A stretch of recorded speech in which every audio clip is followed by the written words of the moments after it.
우리는 지난 한 주간 시험에 빠지지 않게 해달라는 그 말씀을 붙잡고 살았습니다. 시험은 성경에서 유혹이라고 쓰입니다. 유혹은 우리가 잘못된 판단을 옳다 여기게 하고 빠져들게 합니다. 무엇 때문인가요? 바로 우리의 욕심 때문입니다. 내 감정을 지배하는 왕이 욕심이 되면 우리는 반드시 시험에 빠진다는 겁니다. 그러나 성령을 따라 살면 우리는 시험에 벗어나고 시험에서 이깁니다. 그러면 이것들을 내 힘으로 이기는 것입니까? 아닙니다. 스스로 행하시고 스스로 다 이루신 성령의 역사에 우리가 동참하는 말씀입니다. 그렇게 성령이 가르치시는 방식대로 예수 안에서 내 인생을 이해하면 우리는 그 이해대로 말하고 행동하고 살아간다는 것이죠. 그것이 바로 성령 충만, 예수님을 영화롭게 한다는 것입니다. 내 인생을 통해 하나님께서 그리고 예수님께서 누구신지를 드러내는 것입니다. 그리고 주님의 이름만이 세상에 빛나는 것입니다. 이것이 곧 악에서 벗어나는 것입니다. 또한 우리가 함께 읽은 이번 한 주를 살아갈 말씀을 보면 우리에게 있어서 예수님께서는 보물이 무엇인지를 알려주고 계십니다. 우리는 보물이라는 단어를 들으면 금이나 보석, 또 돈을 떠올립니다. 그러나 성경에서의 보물은 차원이 다른 보물이라는 것입니다. 구약 성경에서는 보물을 이렇게 설명합니다. 이사야 33장 6절에서는 여호와를 경외함이 너의 보매이라고 말합니다. 그리고 잠언 20장 15절에서는 금도 있고 진주도 많거니와 지혜로운 입술이 더욱 귀한 보배니라고 말합니다. 여호와를 경외하는 것과 또한 여호와를 경외하는 입술이 보물이라고 성경은 말씀하고 있습니다. 또한 신약에서는 이 여호와를 경외하는 보물에 대해서 더욱더 분명하게 정의하고 있습니다. 골로새서 2장 3절에서는 그리스도 그분 안에는 모든 지혜와 지식의 보물이 감춰져 있다고 말합니다. 또한 고린도후서 4장 6절에서 보면 어두운 데에 빛이 빛이라 말씀하셨던 그 하나님께서 예수 그리스도의 얼굴에 있는 하나님의 영광을 아는 빛을 우리 마음에 비추셨다고 말합니다. 그리고 우리가 이 보배를 질그릇에 가졌다고 이야기하고 있습니다. 그러므로 성경이 말하는 보물은 무엇입니까? 바로 예수님 안에 있는 복음이라는 것입니다. 예수님 자신, 그리고 예수님이 하신 일들, 예수님 때문에 내가 구원받은 이 복음이 바로 보물이라고 말씀하고 있습니다. 그러면 왜 주님께서는 보물을 땅에 쌓아두지 말라고 하셨을까요? 보물을 땅에 쌓는다는 것은 이 세상에서 안정과 의미와 가치, 그리고 눈에 보이는 유익들을 찾으려는 그 행위를 말하고 있는 것입니다. 우리는 복음을 통해 예수님을 믿고 하나님을 아버지라고 부르게 되었습니다.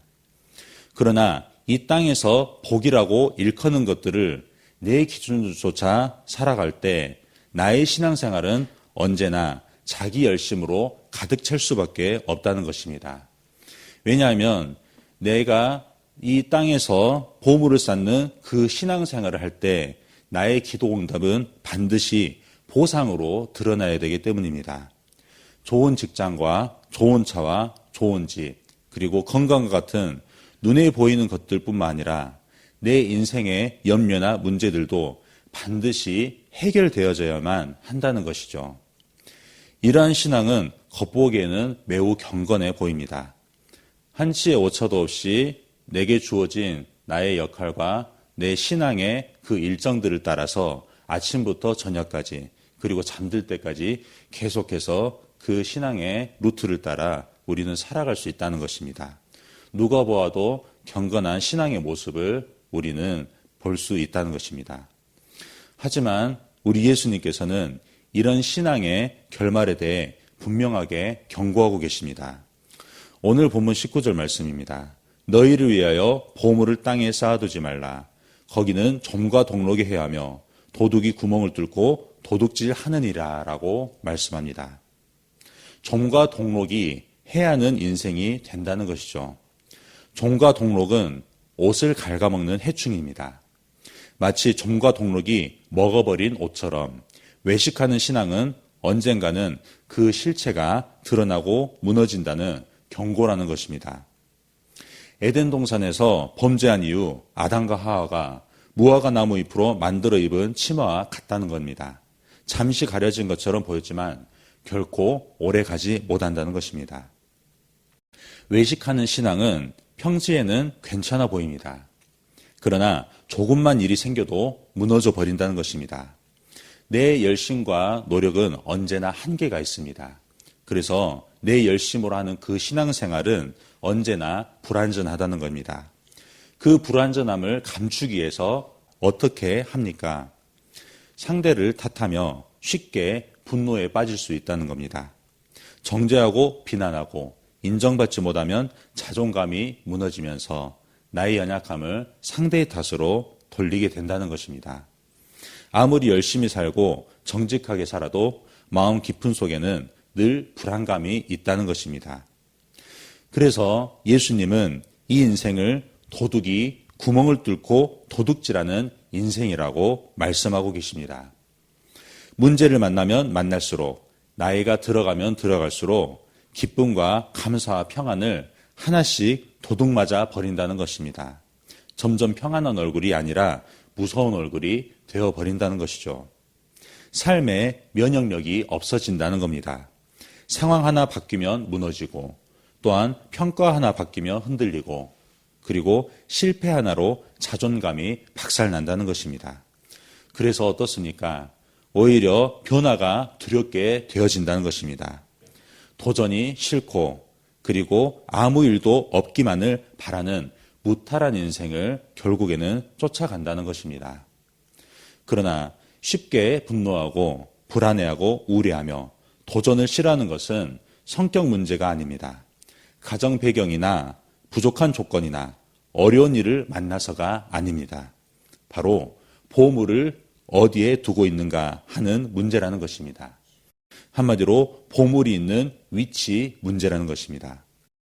그래서 예수님께서는 오늘 본문에서 이렇게 말씀하십니다. 21절을 보면 내 보물 있는 그곳에는 내 마음도 있느니라 라고 말씀합니다. 보물이 땅에 있으면 우리 마음도 땅처럼 흔들린다고 하는 것입니다. 이 세상 가운데 있는 우리의 열심과 노력, 복음을 받아들이고 복음 앞에 순종하여서 주님을 따르는 삶이 아니라 복음을 마치 신용카드처럼 들고 나의 기도 제목과 나의 노력과 열심을 통해서 성취하려고 하는 일에 소비해버린다는 것입니다. 그럴 때 우리는 언제나 흔들릴 수밖에 없다는 것입니다. 그래서 예수님께서는 이어서 20절에서 이렇게 말씀하십니다. 오직 너희를 위하여 보물을 하늘에 쌓아두라. 거기는 좀이나 동록이 해하지 못하며 도둑이 구멍을 뚫지도 못하고 도둑질도 못하느니라 라고 말씀합니다. 보물을 하늘에 쌓아두라는 이 주님의 말씀은 우리에게 거기에는 좀과 동록도 도둑도 접근할 수 없다고 말씀하고 계십니다. 그래서 어떻습니까? 바로 삶의 열매가 달라진다는 겁니다. 문제를 만나도 나이가 들어도 기쁨과 감사와 평안을 빼앗기지 않는다는 것입니다. 상황이 바뀌어도 무너지지 않는다고 하는 것이죠. 그리고 평가가 바뀌어도 흔들리지 않고 실패와 자존감이 그리고 실패 때문에 자존감이 무너지지 않는다는 것입니다. 넘어져도 다시 시작할 수 있습니다. 도전하고 흔들려서 틈이 만들어진 세상을 바로 내가 멈추는 지점이 아니라 그곳으로 복음을 들고 뛰어들어가서 도전하는 기회로 삼는다는 것입니다. 가장 분명한 변화는 두려움과 염려의 해답을 가지고 산다는 것입니다. 두려움과 염려가 전혀 없지는 않다는 것이죠. 하지만 두려움과 염려의 종이 되지 않고 그 해답을 가지고 사는 인생이라는 것입니다. 두려움과 염려가 해결되어야만 살아갈 수 있다고 생각하지 않습니다. 그것들이 해결되지 않고 여전히 숙제로 남아있어도 나는 여전히 그리스도인답게 복음을 받아들이고 예수님과 함께 살아가는 삶을 살아갈 수 있다고 생각합니다. 그래서 그 문제를 해결하라고 전전긍긍하지 않는다는 것입니다. 염려와 두려움이라는 손님이 찾아오면 우리는 손님인 양 그것들을 계속해서 모시고 밤새 붙들고 할 수밖에 없습니다. 하지만 우리가 보물을 하늘에 쌓아두면은 더 이상 그렇게 살지 않아도 된다는 것이죠. 염려와 두려움은 우리의 손님이 아니라 하나님의 손님이라는 것입니다. 우리는 그저 염려와 두려움을 하나님께 보내는 안내자로 살아갈 수 있다는 것입니다. 이 정체성은 우리를 해결자가 아니라 안내자로 살게 합니다. 그리고 보물을 하늘에 쌓는 자가 되게 하는 그 신분을 갖게 한다는 것입니다. 보물을 하늘에 쌓는다는 것은 다시 말해서 하늘의 그 장소가 어떤 장소인지를 이제 분명히 알게 되는 신분이라는 겁니다. 우리는 흔히 하늘을 죽어서 가는 장소, 저 위 어딘가에 있는 초월적인 공간으로 이해합니다. 하지만 성경에서는 이 천국에 대해서, 이 하늘에 대해서 이렇게 말씀합니다. 빌립보서 3장 20절 말씀, 오직 우리의 시민권은 하늘에 있는지라라고 말씀합니다. 이 말씀은 언젠가 우리가 하늘로 간다가 아닙니다. 우리는 이미 시민권이 하늘에 있다는 말씀입니다. 시민권은 소속을 의미하죠.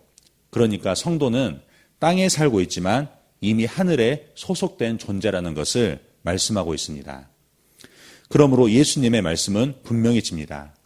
보물을 하늘에 쌓으라는 것은 장소를 이동해서 보물을 쌓으라는 말이 아닙니다. 너의 신분과 지위가 하늘이 되게 한 복음이 너의 삶 전체를 점령하게 하라는 뜻입니다. 그러므로 보물을 하늘에 쌓는 것은 내가 무언가를 하는 삶이 아니라 하나님이 나를 위해 예수 그리스도를 통해 하시는 일을 받아들이는 삶을 이야기한다는 것입니다. 결론입니다. 그러므로 우리는 어떻게 살아야 합니까? 답은 의외로 단순합니다. 쌓으려 하지 말고 고치려 하지 말고 더 나아지려고 하지 말라는 것입니다. 나의 삶, 모든 곳에 하나님이 하신 일을 그대로 받아들이는 삶을 사는 것입니다. 나의 실패와 약함, 무너짐을 고치려 하지 말고 그곳에 하나님이 하신 일을 그대로 받아들이는 삶을 살아가라는 것입니다. 그래야 해서 우리의 삶은 이제 복음을 소비하는 삶이 아니라 복음이 나를 사용하는 삶으로 나아간다는 것입니다. 그러므로 오늘 우리는 무엇을 더 하려는 신앙을 내려놓고 우리의 실패와 약함 속에 예수님과 하신 일을 그대로 받아들이며 신앙을 회복해야 한다는 것입니다. 그때 어떻습니까? 우리는 땅의 보물을 쌓음으로 흔들리는 인생이 아니라 우리의 인생을 하늘로 물들이며 살아갈 수 있다는 겁니다. 복음의 주인이신 예수 그리스도와 함께 이 삶을 살아가는 저와 여러분 되시기를 주님의 이름으로 축원합니다. 아멘. 우리 함께 기도하겠습니다. 오늘 새벽에 주신 말씀을 묵상하면서 기도하시기 바랍니다. 성도님들의 가정과 직장을 위해 기도할 때 부부관계와 부모관계, 자녀관계를 위해서 기도하시기 바랍니다. 미래세대 청소년부를 위해서 기도할 때 청소년 한 명 한 명이 오늘 선포된 이 복음의 말씀이 나의 삶이 되게 해달라는 그 기도를 계속해서 할 수 있도록 함께 기도하겠습니다. 종군마을을 위해서 기도할 때 마을장님과 순장님과 순원분들을 위해서 기도하시기 바랍니다. 목요 합심기도회가 있습니다. 교회와 성도들을 위해 기도할 때 문제보다 크신 주님께 집중하도록, 담임 목사님의 건강과 성령 충만 가정을 위해서 기도할 때 성령님의 인도하심을 따라 하나님께서 주신 말씀이 주인되어 교회를 이끄시게 달라고 기도하시기 바랍니다. 이 나라와 민족과 북한과 열방을 위해서 해외 선교하시는 조병은 선교사님, 탄자니아 목회자 자녀를 위해 사역하십니다. 광신대학교를 위해 기도할 때 시설 관리자들에게 지혜와 체력을 주셔서 시설이 잘 관리되도록 우리 함께 기도하겠습니다. 사랑이 많으신 하나님 아버지 감사합니다.